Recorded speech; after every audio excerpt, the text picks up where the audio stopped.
Hello, ladies. Today is March 10th, 2026, and we're going to be talking about the more darker elements of womanhood and how women like to lie, women like to pretend, and women like to create illusions of security.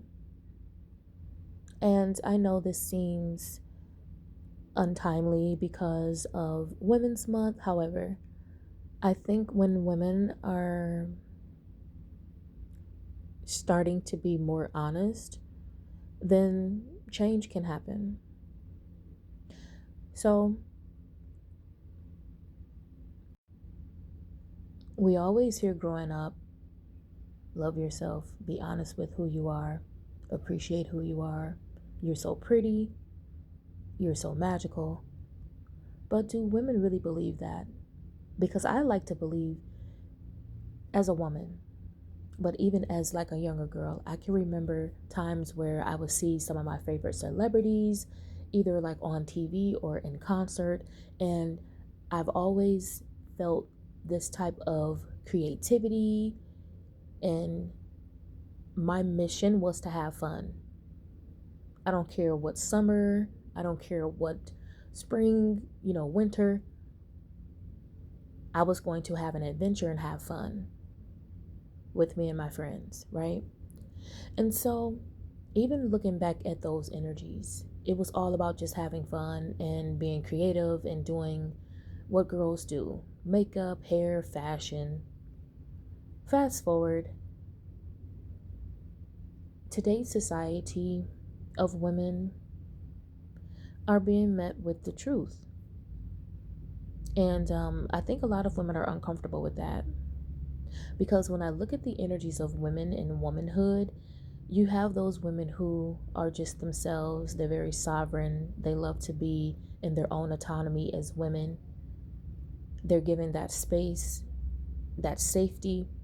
And then you have women who may have not experienced that or have experienced that to the capacity of they're afraid to share the spotlight, or they feel like their light will be dimmed by others. And when you have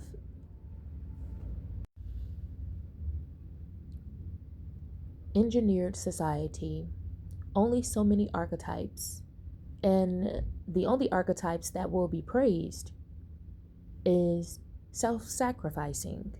You know, you're a wife, or you're a mother, and that's all you'll ever be seen as, right? So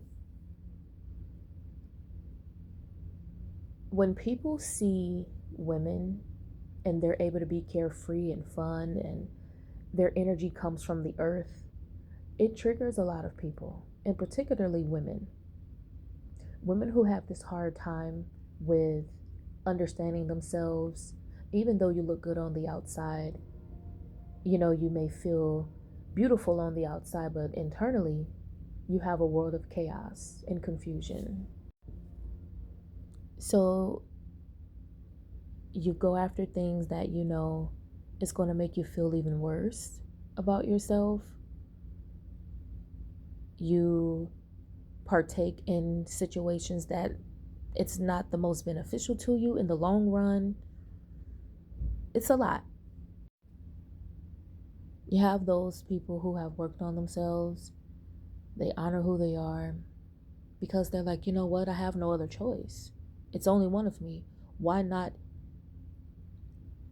hone in on my own energy and work with that, develop that, be in love with that, right? And so it's the way you walk, your cadence, who you are as a person showing up in this world. It's unmatched, right?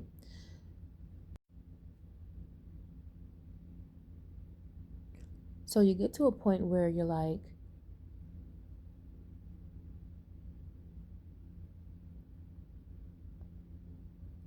me being myself, me showing up as who I am, and being creative and magical and all of these different things, Why should I have to dim that? Why should I have to hide that?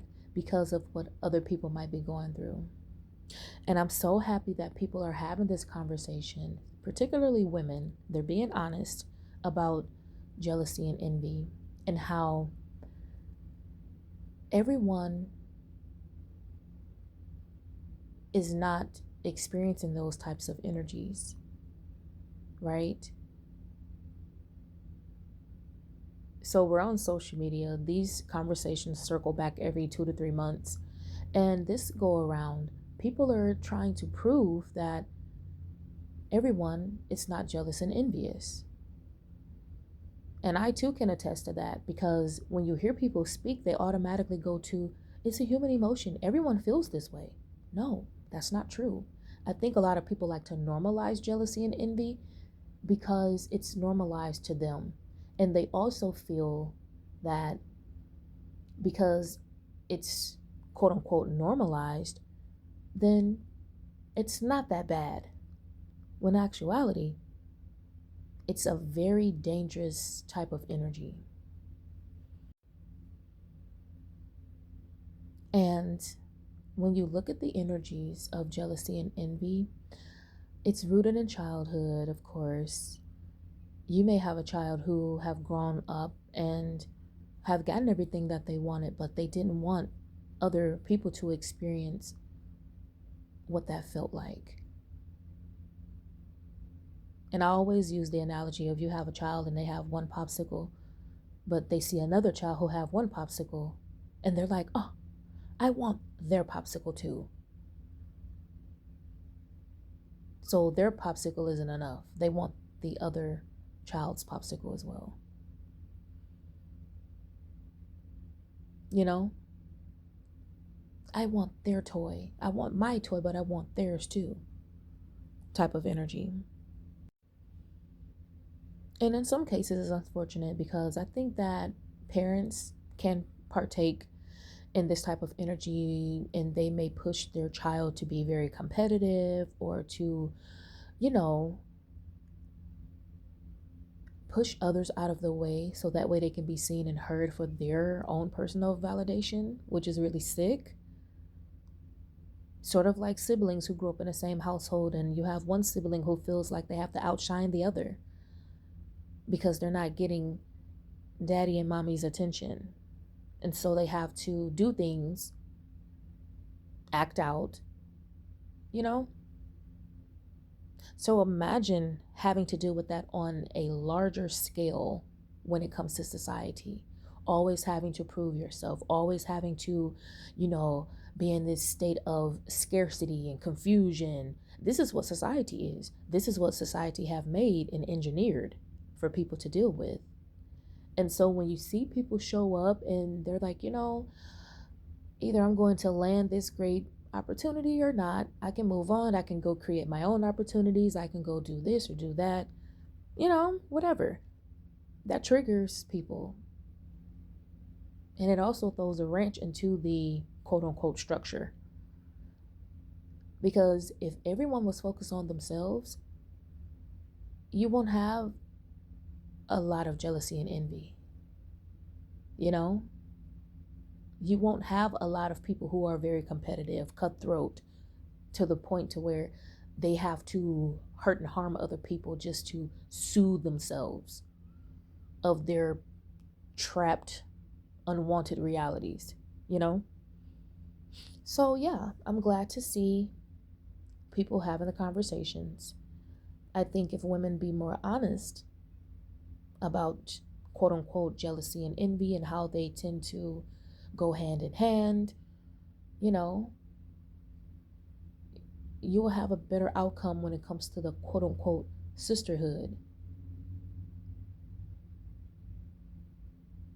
And I can even just speak for myself personally and say that I'm really glad that I never had to fight for attention. I'm glad that I never had to, harm other people to make myself feel better.